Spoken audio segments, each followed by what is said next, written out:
رحم دل بطخ اور شریر کوا۔ اس ملک میں ایک خوبصورت باغ تھا۔ یہ باغ خوبصورت رنگ برنگے پھولوں سے بھرا ہوا تھا۔ اس باغ کی ایک خاص بات یہ تھی کہ یہاں رہنے والے سبھی پرندوں نے اپنے بہت اچھے اچھے گھر بنائے ہوئے تھے۔ ہر پرندے کی کوشش تھی کہ اس کا گھر سب سے زیادہ پیارا نظر آئے۔ مورنی کا گھر تو اتنا خوبصورت تھا کہ سب پرندے رشک کرتے تھے۔ اس نے اپنے گھر کو موتیوں، پھولوں اور سنہری تاروں سے سجا رکھا تھا۔ چڑیا تو پتہ نہیں کہاں کہاں سے مختلف قسم کی چیزیں لے آتی تھی۔ اس کا گھر بھی دیکھنے کے لائق تھا۔ طوطے کے گھر ہر ہفتے پارٹی ہوتی تھی۔ سب پرندے وہاں جمع ہو کر خوب ہلا گلا کرتے تھے۔ سب پرندے آپس میں دوست تھے، اور بطخ رانی کی تو کیا ہی بات تھی۔ جیسے وہ برف کی طرح سفید تھی، اسی طرح اس کا گھر تھا۔ اس کے گھر میں ہر چیز سفید تھی۔ سفید پھولوں کی سجاوٹ، سفید موتی۔ رات کو اس کا گھر چاندنی میں اور بھی خوبصورت نظر آتا تھا۔ بطخ رانی کی عادت بھی بہت اچھی تھی۔ سب پرندے اس کو بہت پسند کرتے تھے۔ کسی پرندے کو کوئی مسئلہ ہوتا تو بطخ رانی اس کا مسئلہ حل کرنے کی کوشش کرتی۔ اس باغ میں صرف کوا ایک ایسا پرندہ تھا جسے کوئی پسند نہیں کرتا تھا۔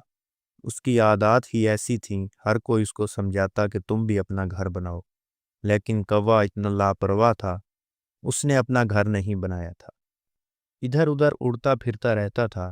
جب کبھی آوارہ گردی سے اکتا جاتا یا آندھی اور بارش ہوتی تو کسی نہ کسی پرندے کے گھر کا دروازہ کھٹکھٹاتا کہ پلیز مجھے اندر آنے دو۔ ایک دن موسم بہت خراب تھا، تیز ہوا چل رہی تھی، بارش بھی ہو رہی تھی، سب پرندے اپنے اپنے گھروں میں سکون سے تھے۔ اچانک بطخ رانی کے گھر کا دروازہ کسی نے زور سے کھٹکھٹایا۔ بطخ سمجھ تو گئی کہ کون ہوگا، لیکن پھر بھی پوچھا کہ کون ہے؟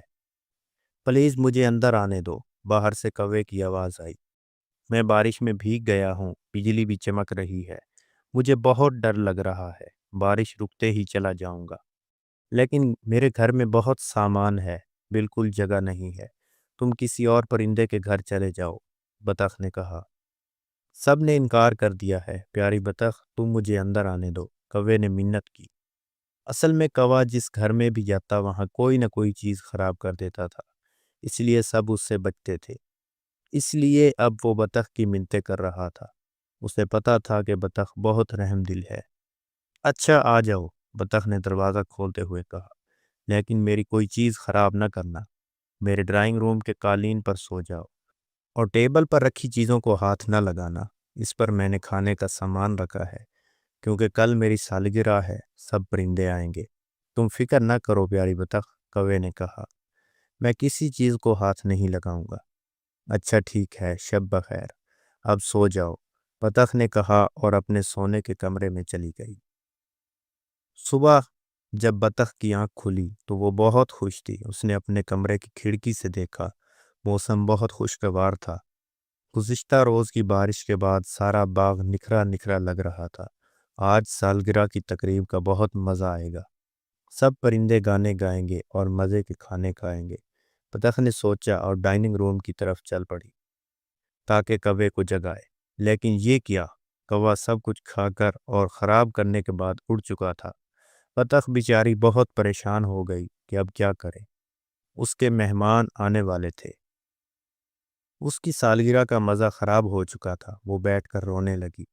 اتنے میں اس کے مہمان پرندے آ گئے، وہ گفٹ بھی لائے تھے اور خوشی سے گانے گا رہے تھے۔ پیاری بطخ، کیک کاٹو، تمہارا کیک مزے کا ہوتا ہے، مورنی نے کہا، لیکن بطخ اداس بیٹھی تھی۔ جب پرندوں کو بطخ کی اداسی کی وجہ معلوم ہوئی تو انہیں کوے پر بہت غصہ آیا۔ انہوں نے کوے سے بائیکاٹ کا فیصلہ کیا کہ آئندہ اسے باغ میں داخل نہیں ہونے دیا جائے گا۔ پھر سب پرندوں نے مل کر بطخ کی سالگرہ کی تقریب کا انتظام کیا۔ مورنی بہت سلیقہ مند تھی، اس نے جلدی سے کیک بنا لیا۔ طوطا بہت سے امرود لے آیا، چڑیا اور بلبل بھی پھل لے آئے، اس طرح چاٹ بنا لی گئی۔ بطخ نے کیک کاٹا، سب پرندوں نے بہت انجوائے کیا۔ کھانے کے بعد میوزیکل پروگرام ہو رہا تھا کہ دروازے پر دستک ہوئی۔ مور نے جا کر دروازہ کھولا تو کوا زخمی حالت میں کھڑا تھا، اس کے پیر ٹوٹ چکے تھے، وہ رو رہا تھا، بطخ سے معافی مانگنا چاہتا تھا۔ اس نے بتایا کہ جب وہ بطخ کی چیزیں کھا کر اڑا تو اس پر ایک عقاب نے حملہ کر دیا، وہ مقابلہ نہیں کر سکا اور نیچے گر گیا۔ جہاں ایک بلی نے پر نوچ لیے، بہت مشکل سے جان بچا کر یہاں تک پہنچا ہوں۔ سچ ہے، برائی کا بدلہ ضرور ملتا ہے۔ بطخ نے کوے کی حالت دیکھ کر سب پرندوں کے مشورے سے اسے معاف کر دیا۔ اخلاقی سبق: مخلص بنو، خود غرض نہیں، کیونکہ برائی کا بدلہ ضرور ملتا ہے۔